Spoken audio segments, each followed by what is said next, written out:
नमस्कार। अभी 48 वर्ष के पहले के घटनाक्रमों को याद करना थोड़ा कठिन ही होता है, लेकिन आपातकाल और उसके विरुद्ध के संघर्ष ऐसे है, उसके एक एक तफसील भी याद रखने वाले जैसे बात है। तो मैं उस समय बंगलुरु विश्वविद्यालय में एमए के विद्यार्थी था और जयप्रकाश नारायण जी का आंदोलन जो पहले गुजरात और बिहार में विद्यार्थियों के आंदोलन देशव्यापी होते रहा, तो अखिल भारतीय विद्यार्थी परिषद के प्रदेश स्तर के कार्यकर्ता के नाते मैं भी उस आंदोलन में सहभागी रहा। जयप्रकाश नारायण मई के दूसरे और तीसरे सप्ताह में बंगलुरु में उनका प्रवास था, तो जयप्रकाश नारायण जी के लोकनायक जेपी के साथ बैठकर बातचीत करने का मौका भी हम लोगों को मिला था। उससे पहले भी सितंबर माह से ही हम लोग इस विद्यार्थी आंदोलन में लगे थे, इसलिए आंदोलन के बहुत सारे आयाम मेरे प्रांत में कर्नाटक में जो चल रहा था वो तो मुझे उस समय मालूम था। धीरे धीरे हम देश के अन्य भागों में भी क्या चल रहा है इस की जानकारी मिलती रही। भ्रष्टाचार के विरोध में, बेरोजगारी समाप्त करने के लिए, शिक्षा पद्धति में परिवर्तन लाने के लिए एक संघर्ष के बिगुल बजा था। तो मई के अंतिम सप्ताह तक देश के अंदर विद्यार्थी युवा संघर्ष समिति ये बनी थी और देश भर में जनता संघर्ष समिति और विद्यार्थी युवजन संघर्ष समिति ऐसे दो आंदोलनों के मंच बने थे। जनता संघर्ष समिति में कई राजनीतिक पार्टियां और समाज के प्रबुद्ध लोग, लेखक, पत्रकार, साहित्यकार, ऐसे लोग देश के अंदर इस परिवर्तन के लिए जिनके चाह थी, जिनके आकांक्षा थी, आग्रह था, ऐसे लोग उस समिति में थे।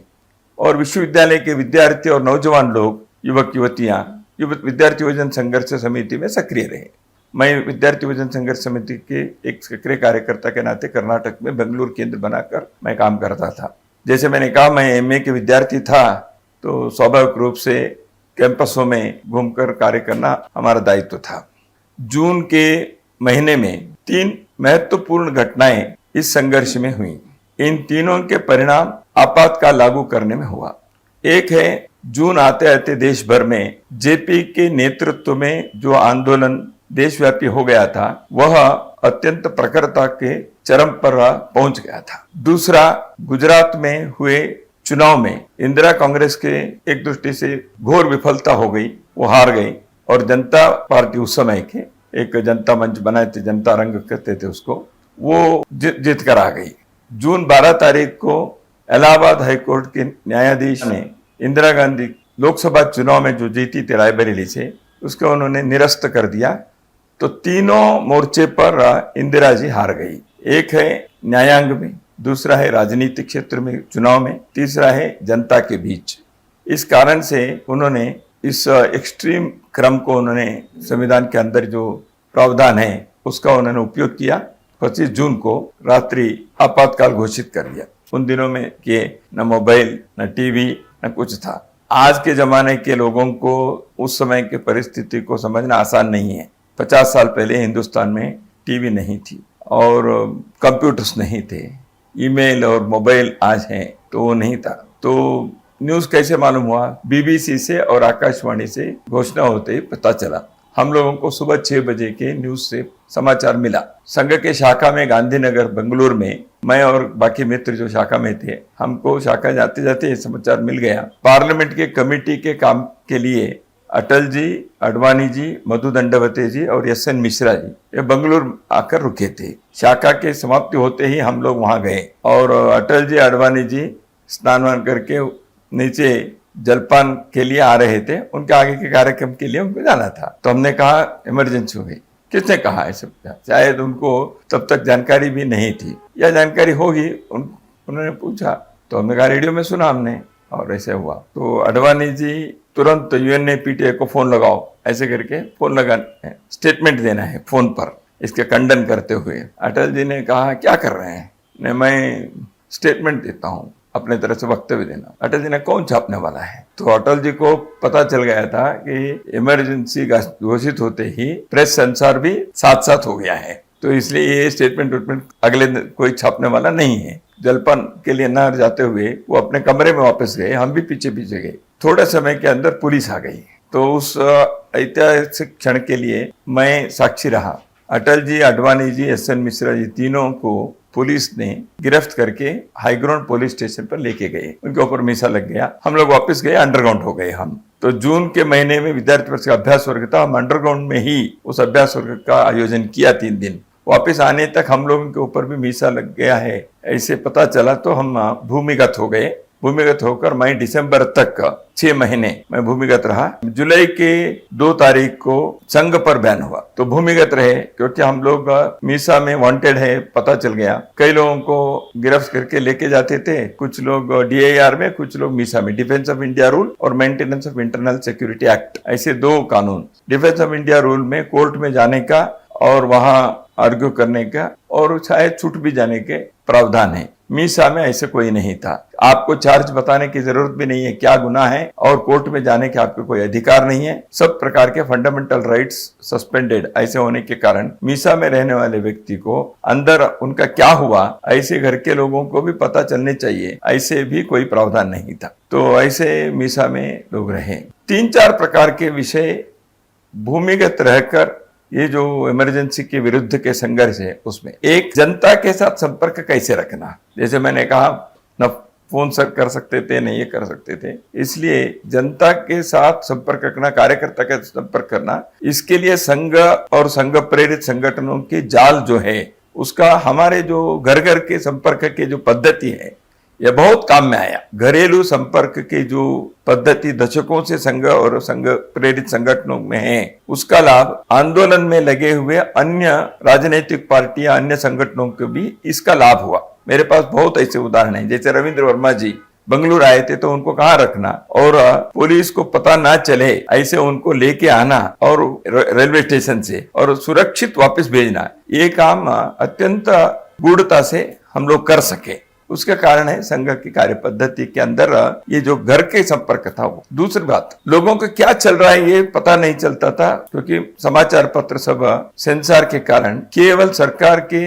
अनुमति से छपने वाले समाचार छोड़कर बाकी कोई भी समाचार नहीं छपता था। कौन कहाँ अरेस्ट हो गया, किसका क्या हुआ, कोई पता नहीं चलता। तो इसलिए एक भूमिगत साहित्य के छपने का, पत्रकारिता के एक जाल अपने नेटवर्क बनाने के एक बहुत सफल योजना बनी और उसके क्रियान्वयन हुआ। ये दूसरे एक बहुत बड़ी उपलब्धि है अपने देश के इमरजेंसी के भूमिगत संघर्ष की। तीसरा है, जिन लोगों के अरेस्ट किए या पुलिस स्टेशन में, जेल में जिनके ऊपर अमानवीय दमन और हिंसा हुई, या जेल में भी रहे, हिंसा भले ही नहीं हो, जेल में रहने के कारण कई लोगों के आजीविका पर असर हुआ और उनके घरों में, परिवारों में कमाई करने वाला नहीं है और वो जेल में है। तो इस कारण से जो परिस्थिति बच्चों के लिए, परिवार के लिए था, उसके संभालने का और उन लोगों के योगक्षेम की व्यवस्था करने के एक बहुत बड़ा काम था। और चौथा, सबसे महत्वपूर्ण,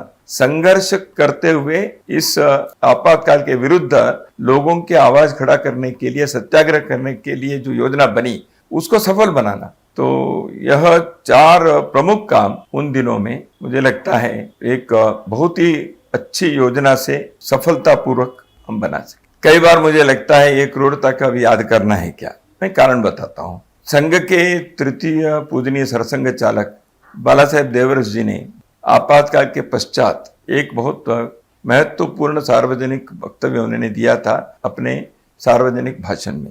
उन्होंने कहा, फॉरगिव एंड फॉरगेट, हो गया है, उसको भूल जाओ, उसको क्षमा करो। लेकिन देश के इतिहास में जिस एक काला अध्याय के दौरान घोर दमन और अत्याचार हुए, वह इतिहास के पन्ने पर है।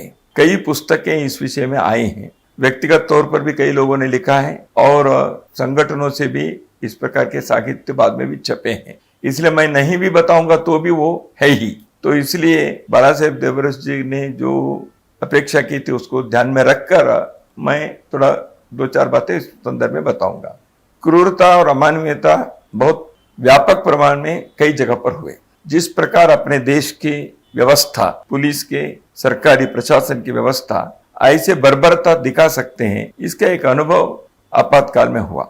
हाथ दोनों ऐसे पीछे बांधकर ऊपर से उनको खींचना और वो जमीन से ऊपर जाता है जैसे फांसी के होता है। उस समय उनके पीठ पर, उनके पैर पर लाठी से मारना, उस समय जो क्रूरता हुई 3 प्रकार की हुई। एक है जो अरेस्ट हुए उनके लॉकअप में हुआ, बहुत सारे व्यापक प्रमाण में जो हुआ वो पुलिस लॉकअप में हुआ, उनको जेल में भेजने से पहले। पुलिस लॉकअप में जो हुआ उसके जो हिंसा के प्रकार है, कैंडल से उस समय के आंध्र प्रदेश है, अभी तेलंगाना है, आंजनेयुलु एक कार्यकर्ता, उसके शरीर के लगभग 100 जगह पर उनको जलाया कैंडल से, उनसे कुछ मुंह से कहलवाने के लिए, बुलवाने के लिए। किसी को नारियल के इसके अंदर कीड़े रखकर उसको यहां बांध दिया नाभि के ऊपर, या जैसे मैंने कहा पुलिस भाषा में एरोप्लेन कहते हैं, गोली कहते हैं, चपाती कहते हैं, ये सब अलग अलग प्रकार के हिंसा के जो टॉर्चर के अलग अलग प्रकार है। ये सीधा बिठाकर उसके ऊपर रोलिंग करो, तरह तरह के हैं, इलेक्ट्रिक शॉक दो या इसमें पिन से अंदर एक उसे दो। तो इस प्रकार के भयानक करने के कारण लोगों को, एक को कर रहे हैं तो दूसरे यहाँ बैठकर देखता है तो उसको अगला मेरा है ऐसे लगेगा ही, जो मेरे सामने भी हुआ है। बहुत लोग जो जेल में आए, ऐसे लोगों का उस समय जेल के अंदर कई लोगों को आने के बाद लॉकअप में 3 दिन 4 दिन जिस प्रकार उनके साथ ये अमानवीय अत्याचार हुए, वो उस स्थिति में जेल में आने के बाद उनको 10 दिन 15 दिन मालिश करना, ये सब महीने तक किया। कुछ लोग जीवन भर विकलांग हो गए, कुछ लोगों के जीवन भर किसी न किसी प्रकार की व्याधि हो गई, कुछ लोगों को जीवन भर आंखें चली गई। तो ये हुआ है, हमारे कई मित्र ऐसे हुए। वैसे मेरे साथ तो ऐसे नहीं हुआ, हमारे आंखों के सामने हुआ है। तो जिनको ऐसे हुआ उन्होंने बाद में किसी भी प्रकार के उनके मुंह से कोई अपशब्द नहीं आए और उन्होंने इस आंदोलन से दूर नहीं गए या उनके घर के लोग संगठन को नहीं छोड़े। कर्नाटक में राजू करके एक उसके हत्या हो गई पुलिस स्टेशन के अंदर। तो ऐसे कई प्रकार के लॉकअप की जो हिंसा है ना, वो देश भर में बहुत जगह पर हुए हैं। दूसरा एक है कि बाहर होने वाले, मैं बेंगलुरु के एक घटना जानता हूं, मैं बहुत सारे देश भर के भी मालूम है। ओम प्रकाश कोहली जी दिल्ली में थे, जो गवर्नर रहे, राज्यसभा सदस्य रहे, विद्यार्थी परिषद के अखिल भारतीय अध्यक्ष भी थे। दिल्ली के एक तिहाड़ जेल में सब जानते हैं कि ओम प्रकाश कोहली जी थोड़ा सा दिव्यांग थे चलने में, उनको पुलिस ने लात मारा लॉकअप में, उनके साथ अत्यंत अपमान कर व्यवहार किए। वो कॉलेज के प्रोफेसर थे, खड़े होना मुश्किल था, ऐसे व्यक्ति के साथ ऐसे किए। ऐसे देश भर में हुए। तो बेंगलुरु में एक गायत्री करके एक महिला, उन्होंने सत्याग्रह किया। सत्याग्रह करने के बाद उनको अरेस्ट किया, जेल में ले गए। 15 दिन के बाद उनके, वो सत्याग्रह करते समय वो आई थी, वो गर्भवती थी, तो वो सत्याग्रह की। लॉकअप में लेके जाने के बाद उनके प्रसव वेदना जब हुई तो हॉस्पिटल लेके गए। तो हॉस्पिटल में उनको पलंग पर सुलाए थे। तो डिलीवरी उनकी जो हुई उस समय उनके दोनों पैर को जंजीर से बांधा हुआ था। उन बातों को आज याद करने से अपने मन अनावश्यक यातना में या खराब से यह होता है। तो गर्भवती महिला कहीं भाग जाएगी ऐसे तो नहीं है, और डिलीवरी हो गई तो उनको बांध के रखने की क्या जरूरत थी। उत्तर भारत में व्यापक प्रमाण में नसबंदी क्या हुआ, पकड़ पकड़ कर किए। 20 प्रोग्राम्स और 20 पॉइंट प्रोग्राम और 4 पॉइंट प्रोग्राम थे। उस समय के सरकार के प्रशासन के चलाने वाले चौकड़ी थी, उसमें जो भी लोग थे उन्होंने नसबंदी के कार्यक्रम को सफल बनाने के लिए, देश के अंदर जनसंख्या नियंत्रण करने के, उन्होंने जिस प्रकार के आपातकाल के उपयोग किया जबरदस्ती, यह घोर अमानवीय और मानवाधिकार के विरुद्ध के इतिहास के पन्नों पर हमेशा एक काला धब्बा है। शाह कमीशन के सामने भी यह सब बाद में आया था, जेल के अंदर भी हुआ। जेल के अंदर बाकी जो कैदी रहते हैं, क्रिमिनल केसेस में आए हैं, उन लोगों को राजनीतिक कैदियों के खिलाफ उकसा कर, उन लोगों के झगड़ा करवा के उनसे मारपीट करवाया। उनके हाथ में सब प्रकार की चीजें हैं। ये राजनीतिक कैदियों के पास निहत्थे थे, जेल के अंदर ऐसे जानबूझकर करवाने का प्रयत्न किया, झगड़े हो गए। ऐसे बल्लारी जेल में लगभग 25 लोग हाथ के पैर के हड्डी टूट गई, महीनों तक उनको अस्पताल में रखना पड़ा। जनसंघर्ष समिति जो बनी वो लोक संघर्ष समिति LSS कहते थे। ऐसे हुआ जयप्रकाश नारायण के नेतृत्व के आंदोलन जब प्रारंभ हुआ उस समय एक समिति बनी, जनता संघर्ष समिति, वो आंदोलन के लिए। उसके सामने कुछ मांगे थी, देश के अंदर एक संपूर्ण क्रांति की आवाज जयप्रकाश नारायण जी ने उठाई थी। उन मांगों को पूरा करने के लिए सरकार के सामने एक लोकतंत्र के तहत एक आंदोलन करने के लिए मंच बना था। जब आपातकाल घोषित हो गया, लोक संघर्ष समिति करके नहीं बनी।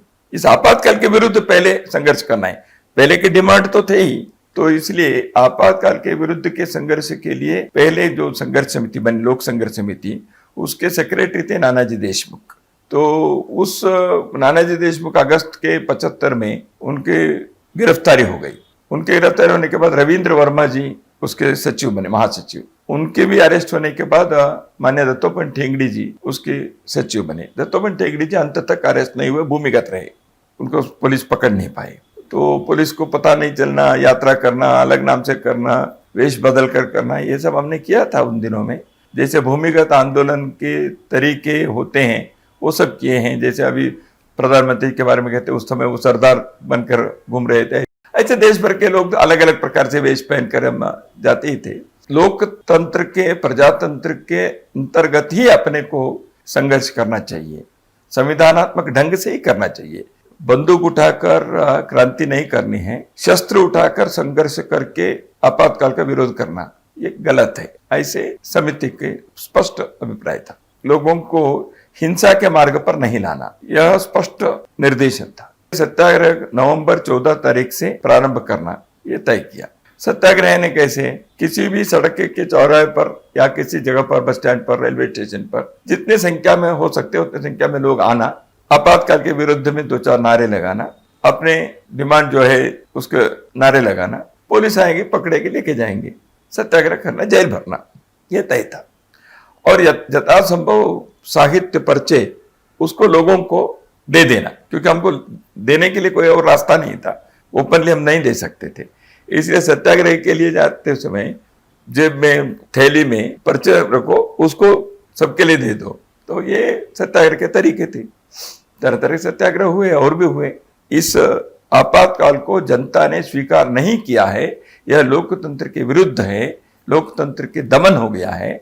इसलिए इसके लिए विरुद्ध आवाज उठाना, समाज मरा नहीं है, यह स्तब्ध नहीं है, ऐसे दिखाना, यह बहुत बड़ा एक उद्देश्य था सत्याग्रह का। लगभग 49,000 से अधिक लोग सत्याग्रही अरेस्ट हुए हैं। संघ इस सारे जयप्रकाश नारायण आंदोलन में और बाद में संघर्ष के संदर्भ में यानी आपातकाल के विरुद्ध के संघर्ष में काम किया है। संघ के समर्थन में बहुत सारे, जैसे मैंने पहले कहा, देश भर में नेटवर्क बना। तो इसलिए संघ को दमन करना यह मुख्य बात होने के कारण अन्य 25 संगठन के साथ संघ को भी बैन कर दिया था। इसलिए संघ पर प्रतिबंध लगाना और संघ के दमन करना यह सरकार के वरिष्ठों के, नेताओं के, प्रधानमंत्री उस समय के, उनके स्पष्ट उद्देश्य था। तो इसलिए संघ को दमन करने के लिए उन्होंने स्वयंसेवकों के पुराने सूची उनको मिली, कहीं किसी के डायरी में मिल गई, या कार्यालय उन्होंने बंद करवाया। इमरजेंसी के बाद कार्यालय पर जाकर उसके सब राइड किए, कार्यालय के ऊपर ताला लगाया, तो कार्यालय के अंदर जो सूची आती, स्वयंसेवक सूची, गुरुदक्षिणा के कार्यकर्ताओं की सूची है, ऐसे लोगों के सूची पकड़ कर उन्होंने उन घरों में गए, तो घर पे बैठे हुए व्यक्ति को भी लेके आए। तो इसलिए उनको संघ की व्यवस्था के पद्धति की सूची का लाभ उनको मिला, तो वो भी किया है। कई जगह पर संघ के कार्यकर्ता सरकारी या कॉलेज में नौकरी में है, बैंक में नौकरी में है, तो दबाव डालकर उनको वहां से ये किया, तुमको सस्पेंड कर देंगे, ये कर देंगे, इस प्रकार के उनके नौकरी के वगैरह किया। या व्यापारी वगैरह है तो उनके ऊपर किसी न किसी प्रकार से कानून से कई लोगों को दबाव डालने का प्रयत्न किया। दूसरा और एक है कि सामान्यतः जो टार्चर हुआ है, अधिकतर टार्चर जो पुलिस लॉकअप में हुआ वो स्वयंसेवकों पर ही हुआ है। इसके दोनों कारण हैं। एक है भूमिगत काम में सक्रिय स्वयंसेवक अधिक थे, इसलिए वही पकड़े गए। वो पकड़े गए तो उनका किया। दूसरा, उनको लगता था कि ये इनसे बहुत जल्दी हम बुलवाएंगे। अंडरग्राउंड लिटरेचर छपता था, उदाहरण के लिए कहाँ छप रहा है पूछेंगे, तो स्वयंसेवक बोलता नहीं था, तो उनको टॉर्चर करने के बाद भी स्वयंसेवक के मुंह से शब्द नहीं निकलते थे। तो इसलिए उनका अधिक टॉर्चर इस कारण से भी हुआ। एक है स्वयंसेवकों की निष्ठा के कारण, स्वयंसेवकों की संख्या के कारण। बहुत बार स्वयंसेवक इसमें एक बड़ी संख्या ऐसे हैं जो नित्य की शाखा में नहीं थे। कई वर्ष पहले वो शाखा के नित्य के काम में थे, किसी न किसी कारण से, व्यक्तिगत कारण से तबादले हो गए, घर के कुछ कठिनाई के कारण वो नित्य शाखा के काम में नहीं होंगे, लेकिन वो स्वयंसेवक तो था। ऐसे लोग बहुत एक हमारे लिए गर्व के विषय है। बहुत बड़ी संख्या के ऐसे स्वयंसेवक का आपातकाल में भागे नहीं, दूर नहीं गए, उल्टा वो सक्रिय हो गए, क्योंकि उन्होंने क्या कहा, देखो हम स्वयंसेवक है, पुलिस को पता नहीं है क्योंकि हमारे नाम अभी सूची में नहीं है, इसलिए हमारे घर का उपयोग करिए, हमारे घर में भूमिगत कार्यकर्ता रुके, भोजन करे, क्योंकि हमारे घर पुलिस के राडार में नहीं है। ये कहने की हिम्मत कार्यकर्ता स्वयंसेवकों ने की उस समय। ऐसे कई स्वयंसेवकों ने जो जेल में रहे सत्याग्रह करके या ऐसे ही अरेस्ट होकर जो गए, उनके परिवार के संदर्भ में जगह जगह पर सूची बनाकर उनके घर में महिला है, बच्चे हैं, उनके भोजन की व्यवस्था वगैरह करने के लिए उन्होंने लिस्ट बनाई। अपने तरह से उन्होंने कंट्रीब्यूशन किए, अपने घर से कुछ व्यवस्था, आर्थिक सहायता की। ऐसे जगह जगह पर इसके कार्यकर्ताओं ने व्यवस्था की। तो इस व्यवस्था के कारण बहुत सारे स्वयंसेवकों के घर में भले ही कमाई करने वाला व्यक्ति नहीं था, कुछ न कुछ ऐसे मदद हुई। ऐसे भी हैं, 2-4 जगह पर लड़की की शादी तय हो गई थी, तो ऐसे भी मुझे मालूम है, कई घटनाएं ऐसे हैं। स्वयंसेवकों ने, बाकी लोगों ने वो शादी न रुके, न टूटे, भले ही वो जेल में है, पिताजी चिंता मत करो, ऐसे करके खड़े होकर शादी भी करवाई। तो ये कार्यकर्ताओं ने किया है। दूसरे संगठन, दूसरे पार्टी, उनके लिए भी स्वयंसेवकों ने किया है। संघर्ष में जो थे उन सबके लिए करना यह था। जेल में रहने वाले संघ के प्रमुख कार्यकर्ता सामान्यतः अपने संघ के स्वयंसेवकों को बाहर के जब मिलने वगैरह आते थे जेल में, यही उन्होंने बताया सभी के साथ समान व्यवहार होना चाहिए। इसलिए मुझे याद है सर्वोदय के 2 कार्यकर्ताओं के घर में कर्नाटक में जब परिस्थिति अच्छी नहीं थी, संघ के स्वयंसेवकों ने उनकी व्यवस्था की। मैं ये नहीं कहना चाहता, उसको कोई क्रेडिट नहीं लेना है, संघर्ष में हम सब साथ हैं। एक दूसरा और एक था, संघर्ष के लिए भी राशि चाहिए थी, लिटरेचर छपना है, प्रवास करने हैं, ये सब करना था। संघर्ष के लिए जो संघर्ष निधि चाहिए थी, वो भी स्वयंसेवकों ने समाज से इकट्ठा की। किसी भी देश में लोकतंत्र जहां है, वहां लोक की आवाज को दमन करने के, कुचलने के कोई भी प्रयत्न वह सफल नहीं हो सकता। और कुछ समय के लिए आप दमन कर सकते हैं, जैसे 20 महीने आपातकाल रहा, लेकिन दमन नहीं हो सकता। लोगों की आवाज हमेशा एक लोकतांत्रिक व्यवस्था में वो बुलंद रह सकती है, उसको बुलंद रखना चाहिए। आपातकाल के विरुद्ध के संघर्ष क्यों सफल हुआ? क्योंकि इस प्रकार लोगों के जागरूक रखने के और एक संगठनात्मक नेटवर्क रखने के उस समय के नेतृत्व ने इस विषय के बारे में लोगों के लिए योग्य मार्गदर्शन दिया, ऐसे लोगों को तैयार किया था। उस आंदोलन में विशेष करके ये विद्यार्थियों के, युवजनों के एक आंदोलन से देश भर में एक परिवर्तन के लिए आंदोलन चला। इसलिए देश के नौजवान विद्यार्थी और नौजवान लोग देश समाज के बारे में जागरूक रहकर समय समय पर अपने आवाज को उठाना, सही दिशा क्या है इसके बारे में निर्णय करते हुए एक प्रबल जनशक्ति की आवाज बनना, यह यदि हमेशा उनकी ट्रेनिंग रहना ये होता है तो समाज के लिए हमेशा वो एक रक्षा कवच बनता है, एक आशादीप बनता है। तो मुझे लगता है वो होना चाहिए हमेशा। दक्षिण भारत में उसके नेतृत्व दिए माननीय होवे शेषाद्री जी ने, बेंगलुरु केंद्र था उनका। पूरे दक्षिण भारत के उस समय 4 राज्य थे, अभी तो तेलंगाना आंध्र मिलाकर 5 राज्य हो गए। उन 4 राज्यों के उस समय पूरे उन्होंने साहित्य के नेतृत्व उन्होंने दिया। कैसे? जगह जगह पर हमने प्रेस ढूंढे, रात को प्रेस काम करना, और प्रेस काम करना आवाज नहीं आना, तो इसलिए बहुत उसके लिए मशक्कत करने पड़ती थी। 2 पन्ने के, 4 पन्ने के पत्र पत्रिकाएं छपवाना, उसमें न्यूज आइटम अन्य देश के अन्य भागों में क्या चल रहे हैं इसके बारे में जानकारी इकट्ठा करना। ये जानकारी इकट्ठा कैसे करना, वो थोड़ा सा हम कुछ फोन का भी उपयोग किए, भूमिगत इसमें अलग अलग नाम से किए, प्रवास करने वाले लोगों से लिखवा कर लाते थे, एक नेटवर्क का शुरू किया था। इसके लिए ही कुछ कार्यकर्ता प्रवास करते थे, वो बाकी कोई उनके बैठक लेना, सत्याग्रह की तैयारी करना, वो काम उनके पास नहीं था। वो एक दृष्टि से पत्रकार जैसे अंडरग्राउंड पत्रकार कार्यकर्ता थे, वो कोई पत्रिका क्षेत्र के सभी नहीं थे, लेकिन न्यूज कलेक्ट करके उसको लिखना। और लेखक लोगों को एक जगह जगह पर थे। 2 बार लेखक लोगों के कार्यशाला किए कर्नाटक में। उन दिनों में तो मैं तो कर्नाटक में था, ऐसे देश के अन्य भागों में भी जरूर किए होंगे। हम अलग अलग नाम से, उदाहरण के लिए कर्नाटक के 4 जगह पर या महाराष्ट्र में अलग अलग नाम से अंडरग्राउंड की पत्रिकाएं छपती थी, मराठी में, कन्नड़ में, तेलुगु में, हिंदी में, उस राज्य में वो नाम भी अलग अलग थे। कर्नाटक में कन्नड़ में ही 3 नाम से 3 जगह पर छप। हाँ, उसका छपने के बाद 2 प्रकार के छपना। एक है प्रिंटिंग प्रेस, वो आवाज करता है, पुलिस पकड़ सकते हैं, इसलिए हाथ से साइक्लोस्टेल करना, घुमा घुमा कर साइक्लोस्टेल करना। रातों रात काम करते थे, 1,000 प्रति निकालना रात भर काम करके। उसको सुबह 3:30 4 बजे से 5 बजे के बीच सामान्यतः जाना, सड़क पर घर के गेट के पास जहां पेपर रखते वहां डाल देना। ऐसे हम करते थे, तरह तरह के किए। वो सिनेमा देखने गए, उदाहरण के लिए मतलब कैसे किया, एक जगह पर सिनेमा देखने के लिए 4 लोग गए, हाथ में वो पत्रिका के जेब में वह सब रखे गए, तो वहां बालकनी सीट में गए ऊपर के, तो वहां से उसको धीरे धीरे ऐसे नीचे कर दिया। तो कई जगह पर बालकनी ऐसे होता है, तो बालकनी के ऐसे किया तो नीचे करके अंधेरे में बाहर चले गए, तो वो सारे पेपर नीचे गिर गए, इतने लोगों के हाथ में गए। तो डिस्ट्रीब्यूट करने के तरीके अलग अलग थे। जेल में सुबह से शाम तक कैंप जैसे हम चलाते थे। 2 प्रकार के कैदी थे, जो इमरजेंसी के कैदी, आपातकाल के।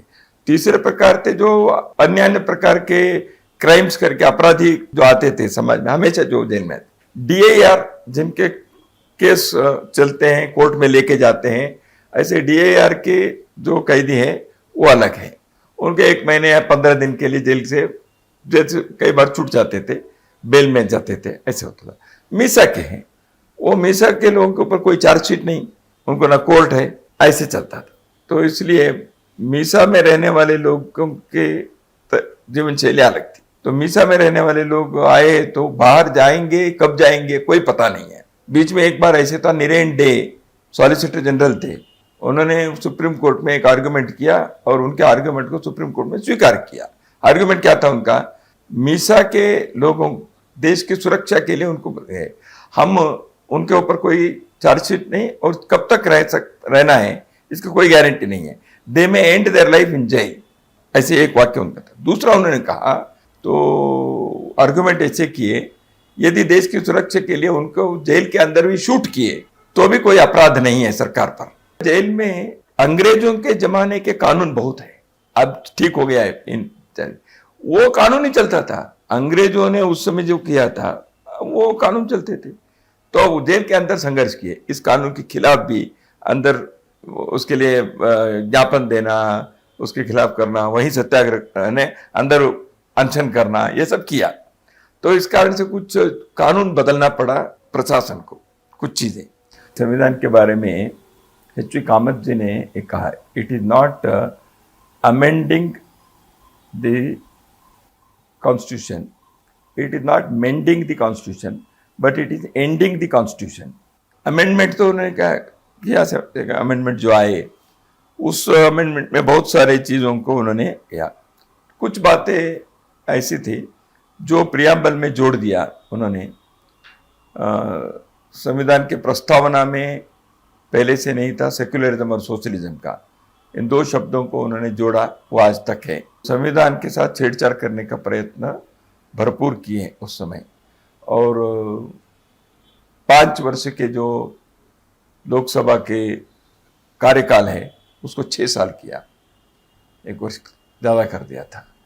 तो वो सारी चीज़ें जनता सरकार आने के बाद उसको फिर से संशोधन करके वापस किया।